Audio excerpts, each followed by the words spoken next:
Now we notice on page 21, if you have your book, there's a rather large segment section on readers.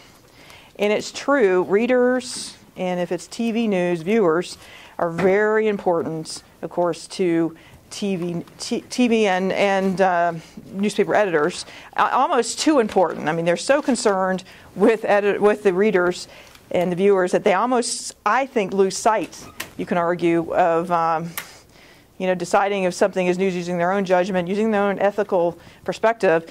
They're very interested, of course, in ratings, especially TV, right? They have to retain those viewers, and you do see in local markets this really extreme competition. You can really see it in their ads. We have weather first. It was a big thing for a while. They still do that, but we have this story when it's first on Action 5, no one else, exclusive, and I'm going to show you an example of that.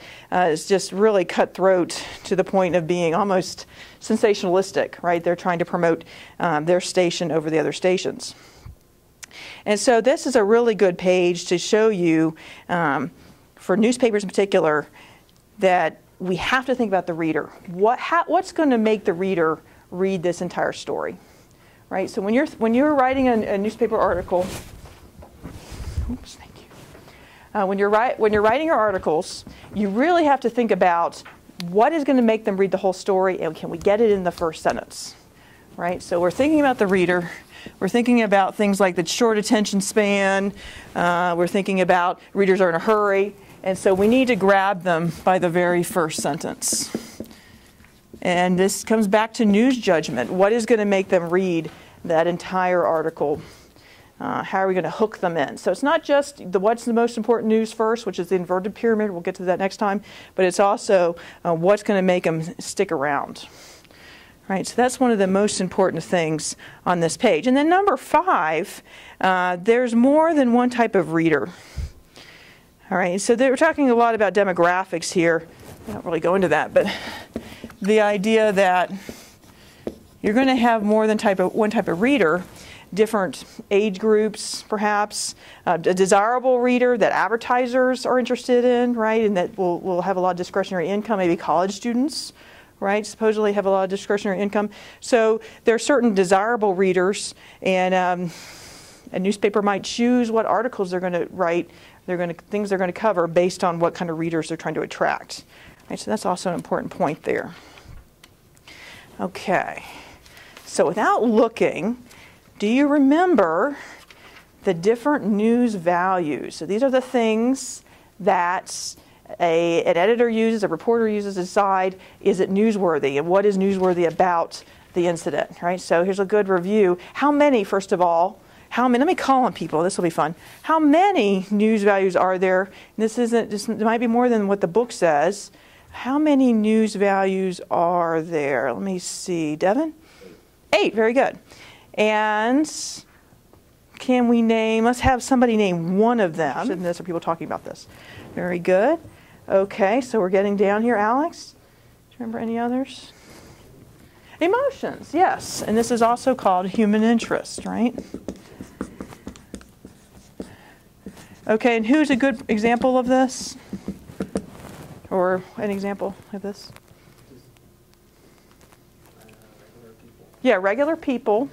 So like what Steve Hartman does, right? The throw the dart guy. Okay, good. Very good. Now I'm going to add one. Thought the list was long enough as it was.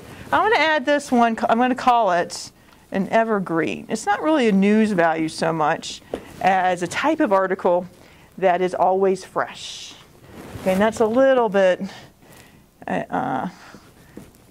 misleading. But the idea is that you can delay using this article. It doesn't have to be used right away. All right, now that probably still needs to be used within the next few weeks or months. But if you're thinking about this, when you're thinking about the newspaper or TV news, can you think of a type of article I might mean? Because most of the stuff wouldn't apply, right? Maybe things you've written for this class already. Okay, like a feature interview like you did, right? Now that could be inserted in the newspaper if we were to print that in our student newspaper. Maybe, this week, maybe you could wait a few weeks on that. right? But once we are into next year, you know, the information needs to be updated, right? But an evergreen is something that usually you have sort of on standby. You have an article on standby, a few articles, usually features or TV, even a TV news segment, a feature segment that you can insert if you need to fill a space. Let's see here. Okay, let's try this. I have some little news events here. Let's just try this orally. And tell me what news value would this be? Is it even news? Okay. How about this? A couple, they're visiting the, what's it called? They're visiting Memphis, Tennessee, the Elvis Music, Graceland, and their dog is stolen out of the car, the little Yorkie. Okay, what kind of news would that be if news? Human interest. My emotions are affected. Your emotions are affected. Good. Good honesty. All right. All right. What would especially make that news if it were television? And I'm kind of going on to the next thing, later thing we're going to be doing. How about, remember, if it's a TV program, what is made for TV? There it is. Video, right? If there's video, you know, you think of it, if it bleeds, it leads. If there's video, it might lead, right? And so this actually happened recently. And, you know, we recently moved from that part of the country. And so I still get, you know, lots of Facebook posts about this. So let's watch this. Let's see how they handled this in this little news. Okay, so note this, you know, how they covered this. They led with this. You know, what do you think about this as news? For me to use ad blocker. Here we go. News, the first suspect charged in a dog napping that made international headlines. Didn't her owners were visiting Memphis for Elvis's birthday week. Tonight, Linda Hinckley is charged with accessory after the fact. Even though companies have offered to fly Dixie. Okay, so they're going to come. Oh, look at this. Lovely. Okay, serious. Okay, so like I said, I'm a big dog person, but there is something a little bit comical about this, that they're kind of, you know, going over the top with it. This has 2 nuggets of gold in here. 2 nuggets of gold in the story. Already mentioned the dog. Volume on the video. Yeah, thank you.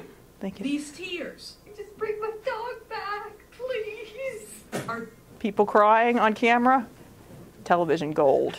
Okay.